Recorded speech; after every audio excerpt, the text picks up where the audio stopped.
Falando no Flamengo ainda, o Mauro trouxe no Twitter dele nos últimos dias a informação de que cresce o movimento pela SAF nos bastidores do Flamengo. Assim como também cresce o movimento contra a SAF nos bastidores do Mengão. Landim gostaria de fazer do Flamengo uma SAF parcial e isso faz com que a disputa dentro do clube seja mais acirrada até a eleição que vai eleger o novo presidente do clube em dezembro desse ano. Então o Rodolfo Landim, gostaria de fazer o Flamengo uma SAF parcial. Tem gente no clube que é a favor, tem gente no clube que é contra. Mauro César.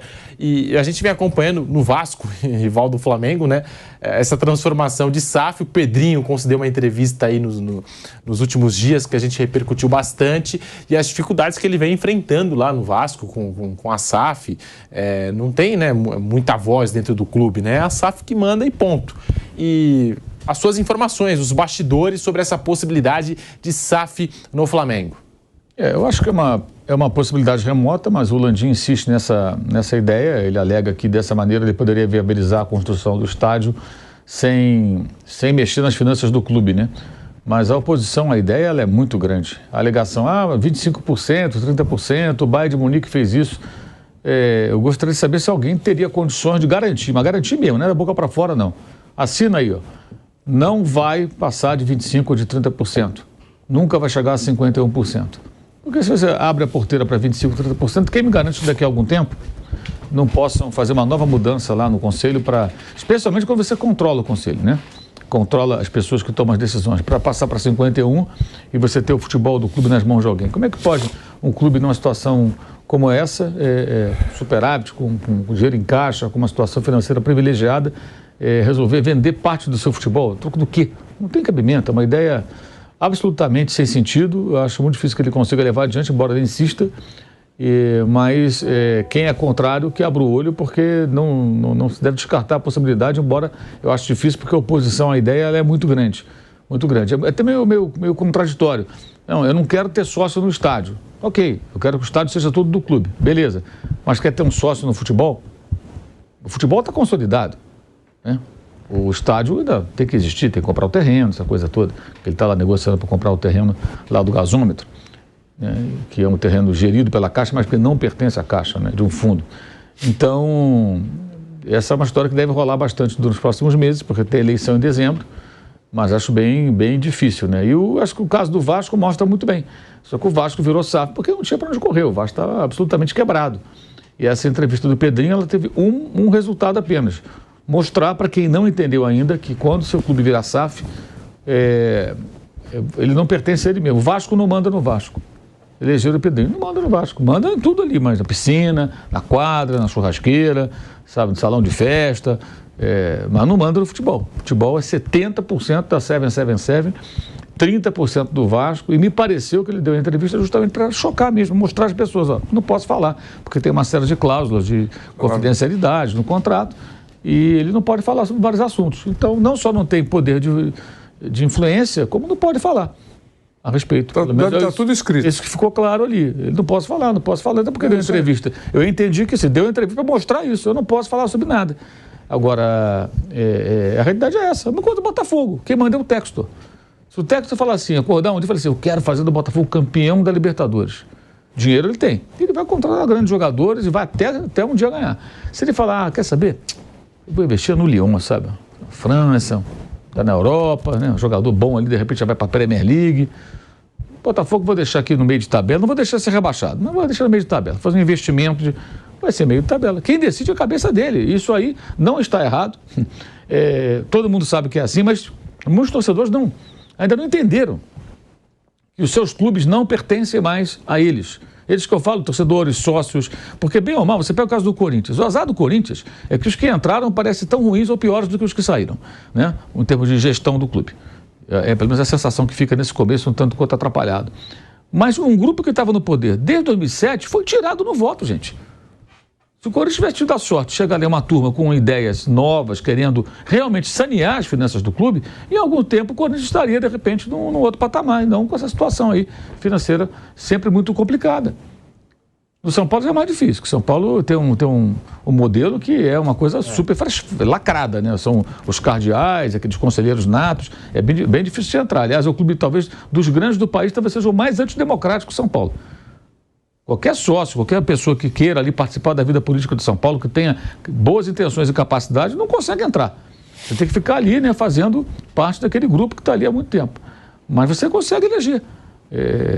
Pelo voto, tirar pessoas. O próprio Flamengo tiraram lá a Patrícia Morim, entrou esse pessoal depois lá, puseram lá o Bandeira de Melo lá que caiu meio de paraquedas na última hora e foram embora. E está aí o resultado. Aliás, nessa gestão, não fosse as atrapalhadas do Landim com o futebol, lá com o Marcos Braz, no ano passado, por exemplo, tem títulos, mas tem fiascos também inaceitáveis. E algumas questões, como a maneira como eles geriram lá o pós-incêndio lá do CT, as famílias, e algumas outras questões também bem controversas. Os caras alavancaram a receita absurdamente e reduziram a dívida a pó, praticamente. Né? Que essa dívida é para fute, é o que está ali negociado. Por isso que tem a dívida. O que a gente falou agora há pouco. Você vai pagar 48 bilhões se você tem isso no seu fluxo pagando ali a perder de vista, já está tudo certinho, é só pagar as prestações. Então, no aspecto da gestão financeira, o resultado é assombroso. Eles foram muito bem, sem dúvida alguma. Claro que o time ajuda. Mas o ano passado acho que mostra que a coisa vai além disso, né? Porque o time não ajudou em nada, por culpa deles também, que foram maus gestores, os dirigentes, mas ainda assim bateu recorde de faturamento. Então não tem sentido fazer SAF no Flamengo, na minha opinião, e na opinião de muita gente. Mas o Landim insiste nisso, ele vai continuar brigando por isso, me parece, e essa discussão vai ser bem intensa. Acho difícil, mas não acho impossível, não. E acho que, pelo que eu noto, assim, a torcida tem pavor da ideia, especialmente porque vê o Vasco. 25%, tá bom, hoje é 25%, se amanhã forem 51%. Né? E o Textor no Botafogo, né? Exato. Quando quer pegar jogador de um outro time, manda pro Botafogo. Quando quer tirar um jogador do Botafogo e mandar pro Lyon, manda pro Lyon. O Caçapa mesmo, né? O Caçapa é dono. O dono nem de jogador, até pessoas que trabalham no Botafogo. Tira daqui, coloca ali. É o dono, pode fazer isso que ele quiser. Não precisa nem torcer pro clube, nem aparecer lá. Ele é dono. Isso tem que ficar claro. Se o cara é dono, tem muita grana e quer transformar aquilo num super time, ele pode fazer isso. Tem decisão, tem coisas que só... A gente falou um pouquinho sobre isso ontem. Quando terminou, eu falei, olha, o Pedrinho sabia de tudo isso. Ele está falando isso porque ele está querendo deixar claro para todo mundo que ele manda só na piscina. Futebol não é com ele. Mas se eles se entendessem bem, poderiam até chamar o Pedrinho para participar da reunião. Sabe, aluno, como é que é? Aluno que é observador, né? Aluno convidado, alguma coisa assim, que você só fica acompanhando a reunião por um deferimento, por uma gentileza. Ele jogou futebol, pode dar uma opinião. Acabou, mas não tem poder de decisão. Agora, ele deixou claro no final da entrevista que existe um esfriamento na relação. Então é o seguinte, aqui é o andar da diretoria do futebol, tem crachá? Não tem, então, infelizmente, você não pode entrar. E o Vasco foi comprado por um grupo que é bem discutível, né? Vídeo de trabalhos desenvolvidos em clubes europeus que também são da 777 e que foram rebaixados. O Genoa foi rebaixado e o Hertha Berlim. Os dois foram rebaixados. E o Vasco quase foi rebaixado no passado. Escapou no final. Então, agora, o Pedrinho, né, além de ter sido jogador, ele foi comentarista, ele gosta do jogo, da tática e tal. Deve ser bem complicado para ele não poder sequer ser ouvido, né? Muito incomodado. E os caras, assim, não tem jeito, gente. Se o cara que manda lá falar assim, não quero saber o que o Pedrinho pensa, não vai. Nós vamos resolver aqui. Alguém pode dizer, mas o Pedrinho conhece futebol, ele pode colaborar e tal, independentemente de ser presidente do Vasco. Não quero. Se o cara falar, não quero ouvir. Não quero ouvir, não me interessa. Acabou. Mas é um erro. Não quero ouvir. Eu sou o dono, eu mando. Acabou, ponto final. SAF é isso, entendeu? Clube associativo, quando tem presidente, o presidente manda até o mandato terminar. Você pega lá o Duílio, era presidente do Corinthians, dava entrevista e tudo. Agora, cadê o Duílio? Não é mais nada. O André Santos, não é mais nada. Agora é o Augusto Melo, com acertos, com erros, mas não é mais nada. E assim vai em todos os clubes, e as pessoas passam. Agora o dono não passa não, o dono fica para sempre, até que ele venda para outro dono. E para quem tiver dúvida é só pesquisar um pouquinho a história dos Glazers e o Manchester United. Procurar saber o que a torcida acha dessa família americana, que talvez seja a família americana mais detestada da Inglaterra, pelo menos. Tem torcedor do Manchester United que está esperando uma venda aí para o Catar, para qualquer um que saia o Glazer. Inclusive vendeu até uma fatia agora, uma parte, né? Sim. Mas sobre isso, Mauro, eu lembro que quando a gente entrevistou aqui na Jovem Pan os candidatos à presidência do Corinthians, o tema SAF foi levantado e os candidatos falaram, né? Tanto o Augusto Melo como o André Negão. Falaram assim, mas transformar o Corinthians em SAF, beleza, mas quanto que vale o Corinthians? Aí também fica essa pergunta, quanto que vale o Flamengo, né? Um time que sem títulos, numa temporada que fracassa, consegue um faturamento acima de 1 bilhão. Quanto é que vale o Flamengo? É muito difícil também estimar isso, né? Para alguém poder comprar uma fatia. Sim. É complicado, né? Aí o Landim dá um valor, o outro vai falar uma outra coisa. Eu acho difícil chegar nesse ponto justamente por conta da saúde financeira do clube, né? Ele vai ter que articular politicamente de uma maneira, assim, absurda. Se bem que ele faz isso, né? Ele já tem ali... O governo dele é um governo de coalizão. Aliás, muita gente do Flamengo antigo, né? Que é aquela turma lá de trás, está ali, ó. Alguns ali próximos do poder, outros se aconchambrando, chegando. Eu acho meio perigoso, mas ainda acredito que seja bem difícil ele emplacar, porque a rejeição é bem grande. É bem grande a ideia. Break na Rádio Jovem Pan, voltamos já com o bate-pronto para você. Seguimos no canal do YouTube Jovem Pan Esportes, vai deixando o seu like, Piperno, Vanderlei Nogueira e Flávio Prado. E essa possibilidade do Flamengo se tornar SAF, vocês enxergam com bons olhos? Ou vocês acham que o Flamengo não precisa disso? Não, primeiro não precisa, mas eu não acredito que chegue a isso. Eu acho que pode até ter interesse o Landim, interesse no sentido de tentar ver uma ideia aprovada. É isso que eu quero dizer. Mas eu não acredito. Não acredito também no Corinthians, está numa situação financeira muito diferente, claro, do que a situação do que o Flamengo, mas não acredito no Corinthians, não acredito no Palmeiras, não acredito no São Paulo, sabe? Esses grandes clubes. Realmente não vejo nenhuma possibilidade. Só entendo clube assim, intermediário. Mas o Vasco sim, mas estava numa situação intermediária, né? Botafogo estava numa situação intermediária de administração. O Cruzeiro, né? Cruzeiro estava numa pindaíba, apareceu lá o Ronaldo e para muita gente vendo de longe, puxa, comprou muito bem comprado para ele. 400 milhões, em 10 anos, 40 milhões por ano, e ainda com uma série de regras lá para pagar, e também não escondeu de ninguém que ia fazer um time mediano, né? É isso, e tem cumprido. Mas só na maior pindaíba mesmo. Não acredito nos grandões, é isso. A gente já está voltando para a Rádio Jovem Pan. Piperno, queria a sua opinião sobre esse assunto, essa possibilidade de SAF no Flamengo, como o Mauro já explicou aqui, Piperno. Eu também acho bastante improvável. Se a sua empresa vai bem, mas por que você tem que ir necessariamente para o mercado para vender um pedaço dela? Eu sei que a gente que defende o seguinte, mas puxa, é uma chance de vender na alta, mas volta e pergunta, para que vender? Se a tua empresa está bem. Porque o objetivo de uma empresa não é, por exemplo, dar lucro, oferecer produtos que sejam líderes de mercado. Então o Flamengo é tudo isso no mercado dele. Ele dá lucro, ele é competitivo, ele é uma das principais marcas de mercado. Então, o que uma SAF poderia acrescentar a isso? Lembrando que a sua empresa que você está citando não é sua. Exatamente. Só queria dar esse detalhe. Porque se fosse sua, você é dono, eu vou vender para outro dono, até logo vou embora, vou para o Caribe. Igual teve recentemente uma equipe da Jovem Pan lá. Então, sem dúvida, certo? Poderia. Mas não é o caso, né? Então, agora, é uma lógica muito diferente dessa turma, Vasco, Botafogo. Esses aí tinham falido. Tecnicamente, todos eles falidos, quebrados e tal. Então, eles tinham que fazer alguma coisa. Foram se socorrer, então, na modalidade SAF, que foi... Veja, é importante, a possibilidade SAF está disponível para todos os interessados. Então, um monte de clubes médios e pequenos no Brasil, não necessariamente falidos, mas que vislumbram também na SAF uma possibilidade, quem sabe, de dar um salto maior. Claro. O Novo Horizontino é um caso. Ele não é formalmente uma SAF, ele já nasceu antes, né, dessa nova modalidade, ele já nasceu como clube empresa. A ascensão vem sendo meteórica e pode ser amanhã depois um time até de elite de futebol brasileiro, numa cidade que não tem 100 mil habitantes. Aliás, está longe disso. Parabéns, é um modelo muito bem sucedido. Há outros assim no Brasil, vejo aí, Série C, aliás, aqui em São Paulo mesmo, o Mirassol.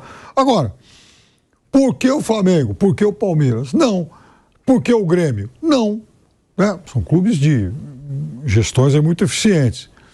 Agora, tem alguns aí, por exemplo, se o Corinthians não entrar no trilho, daqui a algum tempo, é óbvio também que essa discussão no Corinthians, ela vai ser muito mais apaixonada. Porque imagina o Corinthians que deve até a próxima geração aí e tal, se ele não conseguir reverter esse endividamento e continuar em campo com esses desempenhos pífios aí. Como é que o Corinthians, por exemplo, recusaria pelo menos a possibilidade de discutir essa modalidade? Nós estamos de volta na Rádio Jovem Pan, em toda a rede Jovem Pan News, o Piperno comentando aqui, né, sobre essa notícia que a gente colocou na mesa, né, a informação do Mauro César de bastidor, que existe uma ala do Flamengo favorável à SAF e uma outra ala contra a SAF, aí nessa gestão do Rodolfo Landim. Flávio Prado, você que é um fã, né, do clube empresa, né? Sim. Será que é o caso do Flamengo, Flávio? Eu já não sei. O Piperno citou vários exemplos. Eu sei que é uma discussão que se abriu no futebol. Na Argentina agora é a discussão do momento, puxando aqui pelo mercado sul-americano. Só tem o Tajeres. E aqui no Brasil já se popularizou. A sua opinião, você acha que cabe para o Flamengo virar SAF? Pedro, nós estamos olhando casos específicos de Palmeiras e Flamengo e hoje não tem nem condição de você conversar a respeito disso. Mas se nós olharmos alguns anos atrás, o Palmeiras não conseguia trazer nem o Marcelo Moreno. O Flamengo era uma vergonha, era motivo de piada. Porque ele foi roubado por muita gente. Os grandes clubes do Brasil, você consegue... Você olha o Corinthians, 25 milhões de consumidores no mínimo. E o Corinthians falido. Como se explica isso? São Paulo, 20 milhões de torcedores. O São Paulo sem dinheiro. Como se explica isso? Vasco chegou onde chegou, Cruzeiro chegou onde chegou. Então, e o pior da história é que esses clubes eles tiveram donos e donos que não eram responsáveis. Donos que deixaram o clube ficar assim. Durante muito tempo, havia uma dinastia lá no Flamengo que se perpetuou. O Eurico Miranda foi dono do Vasco. O Alberto Alib foi dono do Corinthians, como o Andrés foi dono até outro dia aí. O Juvenal Juventus foi dono de São Paulo. Só que um dono que não bota dinheiro, um dono que não tem responsabilidade, um dono que deixa o buraco e vai embora. Então eu acho assim, você tem que tomar muito cuidado para quem você vai vender o seu clube. Mas o cara que põe dinheiro normalmente não vai querer perder dinheiro. Então pelo menos você vai ter equilíbrio das suas contas. Agora você coloca aventureiro lá, o cara vira dono do negócio, vai embora e acabou. Por que o Vasco ficou na pendura que ficou? Por causa do Eurico Miranda. Foi ele que fez isso. Era aquela coisa, então foi ele que deixou assim. Né? O Corinthians chegou no estádio, chegou por quê? Por causa das administrações. São Paulo chegou onde chegou por quê? Por causa da administração de teóricos torcedores. Então por isso que eu sou fã do clube empresa. Você acha que, por exemplo, a Red Bull botou dinheiro no Bragantino, querem perder dinheiro? Claro que não. Eles vão ter que investir, repor, fazer. Tem os Glazer, tem os casos que a coisa não funciona. Mas de um modo geral... Meu Deus, agora, hoje, mexer no Flamengo é complicado. Mas eu acho que a ideia do Landim de pelo menos deixar o clube pronto para ser uma SAF, como o Marcelo Paes está fazendo no Fortaleza, me parece interessante. Porque normalmente, 99% das vezes, os caras que tomam conta, mesmo que eles fiquem por um período só, eles deixam estragos que acabam transformando os clubes em coisas impossíveis de ser administradas depois. Então eu gosto da empresa porque o cara bota o dele. Quando você bota o seu pardê, você toma muito mais cuidado com o dinheiro do que quando você pega o dinheiro que não é de ninguém, que não tem dono. Pô, ele levava o dinheiro do Vasco para casa. Pegava o dinheiro da renda e botava no carro. Lembra que ele foi assaltado uma vez? Levaram o dinheiro. Só para dar um exemplo. Pô, é isso que é administração? Não, o cara tem que arder o dinheiro nele no bolso. Aí o Eurico morreu, o Vasco ficou aí num buraco horroroso e teve que vender por qualquer dinheirinho para essa serve. Nem para escolher quem eram os compradores. Então eu gosto muito do futebol empresa. Eu gosto da ideia. Agora, hoje, Palmeiras e Flamengo pensar num movimento desse é muito complicado, porque eles estão dando muito certo. Porque o Paulo Nobre chegou e transformou o Palmeiras num negócio. Embora não tenha comprado o Palmeiras. Porque o pessoal lá do Bandeira de Melo, aquele grupo, transformou o Flamengo num negócio. Passaram a administrar o Flamengo, o Palmeiras como empresas. E aí deu certo. Eles são SAFs sem transferir o dono. O Corinthians vai fazer isso? São Paulo vai fazer isso? O Santos vai conseguir fazer isso? O Vasco vai conseguir fazer? Conseguiria sozinho? O Cruzeiro conseguiria sozinho? O Cruzeiro virou caso de polícia. Então é isso por isso que eu sou tão fã de SAFs. O Palmeiras tem uma coisa que pouca gente discute, na verdade. O Palmeiras sozinho, o Palmeiras sem, por exemplo, Parmalat, depois a Tráfico, o Palmeiras sem esse tipo de parceiro andando pelas próprias pernas, o Palmeiras ficou de 1976 a 2015 com o Paulo Nobre sem ganhar nenhum título.